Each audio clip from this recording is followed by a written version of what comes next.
সামুরা ইবনে জুনদুব রাদিয়াল্লাহু তাআলা আনহু হতে বর্ণিত, তিনি বলেন রাসূলুল্লাহ সাল্লাল্লাহু আলাইহি সাল্লাম এর অভ্যাস ছিল তিনি ফজরের সালাত শেষে প্রায় আমাদের দিকে মুখ করে বসতেন এবং জিজ্ঞাসা করতেন, তোমাদের কেউ আজ রাতে কোনো স্বপ্ন দেখেছো কি? বর্ণনাকারী বললেন, আমাদের কেউ স্বপ্ন দেখে থাকলে সে তার নিকট বলতো। আল্লাহর হুকুম মোতাবেক তার তাবির বর্ণনা করতেন। যথারীতি একদিন সকালে জিজ্ঞাসা করলেন, তোমাদের কেউ আজ রাতে কোনো স্বপ্ন দেখেছো কি? আমরা বললাম না। তখন তিনি বললেন, কিন্তু আমি দেখেছি। আজ রাতে দুই ব্যক্তি আমার নিকট আসলো এবং তারা উভয়ে আমার হাত ধরে একটি পবিত্র ভূমির দিকে, সম্ভবত তা শাম বা সিরিয়ার দিকে নিয়ে গেল। দেখলাম এক ব্যক্তি বসে আছে আর অপর এক ব্যক্তি লোহার সাঁড়াশি হাতে দাঁড়ানো। সে তার উক্ত বসা ব্যক্তির গালের ভিতরে ঢুকিয়ে দেয় এবং তা দ্বারা চিরে গর্দানের পেছন পর্যন্ত নিয়ে যায়। অতঃপর তার দ্বিতীয় গালের সাথে অনুরূপ ব্যবহার করে। প্রথম গালটি ভালো হয়ে যায়, আবার সে প্রথমে যেভাবে চেয়েছিল পুনরায় তাই করে। আমি জিজ্ঞাসা করলাম, এটা কি? তারা উভয় বলল, সামনে চলুন। সম্মুখের দিকে চললাম। অবশেষে আমরা এমন এক ব্যক্তির কাছে এসে পৌঁছালাম যে ঘাড়ের উপর চিত হয়ে শুয়ে রয়েছে, আর অপর এক ব্যক্তি একখানা ভারী পাথর নিয়ে তার মাথার কাছে দাঁড়িয়ে আছে। সে তার আঘাতে শহীদ ব্যক্তির মাথা চূর্ণ বিচ্ছিন্ন করেছে। যখনই সে পাথরটি নিক্ষেপ করে, মাথা চূর্ণ বিচ্ছিন্ন করে তা গড়িয়ে দূরে চলে যায়। তখনই সে লোকটি পুনরায় পাথরটি তুলে আনতে যায়। সে ফিরে আসার পূর্বে ওই ব্যক্তির মাথাটি পূর্বের ন্যায় ঠিক হয়ে যায় এবং পুনরায় সে তার দ্বারা তাকে আঘাত করে। আমি জিজ্ঞাসা করলাম, এটা কি? তারা উভয় বলল, সামনে চলুন। আমরা সম্মুখের দিকে অগ্রসর হলাম। অবশেষে একটি গর্তের নিকট এসে পৌঁছালাম, যা তন্দুরের মতো ছিল। তার উপর অংশ ছিল সংকীর্ণ এবং ভিতরের অংশটি ছিল প্রশস্ত। তার তলদেশে আগুন প্রজ্বলিত ছিল।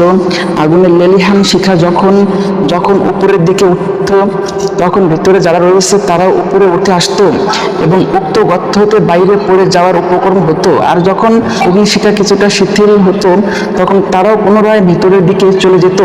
তার মধ্যে রয়েছে কতিপয় উলঙ্গ নারী ও পুরুষ। আমি জিজ্ঞাসা করলাম, এটা কি? তারা উভয়ে বলল, সামনে চলুন। সুতরাং সম্মুখের দিকে অগ্রসর হলাম এবং একটি রক্তের নহরের নিকট এসে পৌঁছালাম। দেখলাম তার মধ্যস্থলে এক ব্যক্তি দাঁড়িয়ে আছে এবং নহরের তীরে একজন লোক দণ্ডায়মান, আর তার সম্মুখে রয়েছে প্রস্তর খণ্ড। নহরের ভেতরের লোকটি যখন তা থেকে বের হওয়ার উদ্দেশ্য কিনারায় দিকে অগ্রসর হতে চায়, তখন তীরে দাঁড়ানো লোকটি ওই লোকটির মুখ লক্ষ্য করে পাথর নিক্ষেপ করে এবং সে লোকটিকে ওই স্থানে ফিরিয়ে দেয় যেখানে সে ছিল। আমি জিজ্ঞাসা করলাম, এটা কি? সঙ্গীরা বলল, সামনে চলুন। আমরা সম্মুখে অগ্রসর হয়ে শ্যামল শুভভিত একটি বাগানে পৌঁছালাম। বাগানে ছিল একটি বিরাট বৃক্ষ, আর উক্ত বৃক্ষটির গোড়ায় উপবিষ্ট ছিল একজন বৃদ্ধ লোক এবং বিপুল সংখ্যক বালক। ওই বৃক্ষটির সন্নিকটে আরেক ব্যক্তিকে দেখতে পেলাম, যার সম্মুখে রয়েছে আগুন, যাকে সে প্রজ্বলিত করেছে। এরপর আমার সঙ্গীদ্বয় আমাকে ওই বৃক্ষের উপরে আরোহণ করল এবং সেখানে তারা আমাকে বৃক্ষরাজির মাঝখানে এমন একখানা গৃহে প্রবেশ করালো যে এরূপ সুন্দর মনোরম ঘর আমি কখন দেখিনি। তার মধ্যে ছিল কতিপয় বৃদ্ধ যুবক, নারী ও বালক। অনন্তর তারা উভয়ে আমাকে সেই ঘর হতে বের করে বৃক্ষের আরো উপরে এমন একখানা গৃহে প্রবেশ করালো যা প্রথমটি হতে সমধিক সুন্দর ও উত্তম। তা তো দেখলাম কতিপয় বৃদ্ধ ও যুবক। অনন্তর আমি উক্ত সঙ্গীদ্বয়কে বললাম, আপনারা উভয়ই তো আমাকে আজ সারা রাতে অনেক কিছু ঘুরিয়ে ফিরিয়ে দেখালেন। এখন বলেন, আমি যা কিছু দেখেছি তার তাৎপর্য কি? তারা উভয়ে বলল, হ্যাঁ, আমরা তা জানাবো। ওই যে ব্যক্তিকে দেখছেন সাঁড়াশি দ্বারা যার গাল চিরা হচ্ছে, সে মিথ্যাবাদী, সে মিথ্যা বলতো এবং তার নিকট হতে মিথ্যা রটনা হতো, এমনকি তার সারা দেশে ছড়িয়ে পড়তো। অতএব তার সাথে কিয়ামত পর্যন্ত ওই আচরণ করা হবে যা আপনি দেখছেন।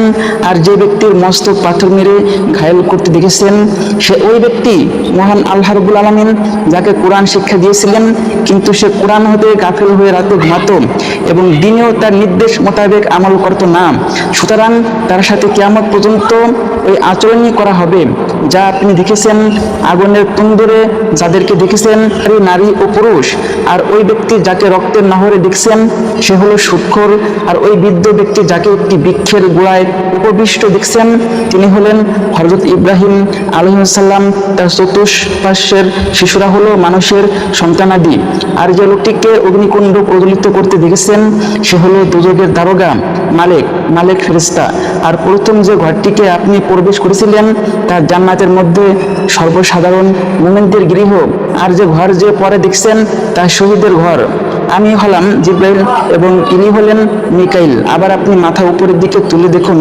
তখন আমি মাথাটি তুলে দেখলাম যে আমার মাথার উপরে মেঘের মতো কোনো একটি জিনিস রয়েছে। অপর এক বর্ণনায় আছে, একের পর এক স্তর বিশিষ্ট সাদা মেঘের মতো কোনো জিনিস দেখলাম। তারা বললেন, তা আপনারই বাসস্থান। আমি বললাম, আমাকে সুযোগ দিন, আমি আমার ঘরে প্রবেশ করি। তারা বললেন, এখনো আপনার হায়াত বাকি আছে, যা আপনি এখনো পূর্ণ করেননি। আপনার যখন নির্দিষ্ট হায়াত পূর্ণ হবে তখন আপনি আপনার বাসস্থানে প্রবেশ করবেন। বুখারী বাংলা মিশকাত হাদিস নাম্বার 4416। এই হাদিস দ্বারা প্রমাণিত হয় যে যারা মিথ্যা কথা বলবে লোহার সাঁড়াশি দ্বারা তার গাল চিরে ফেলা হবে।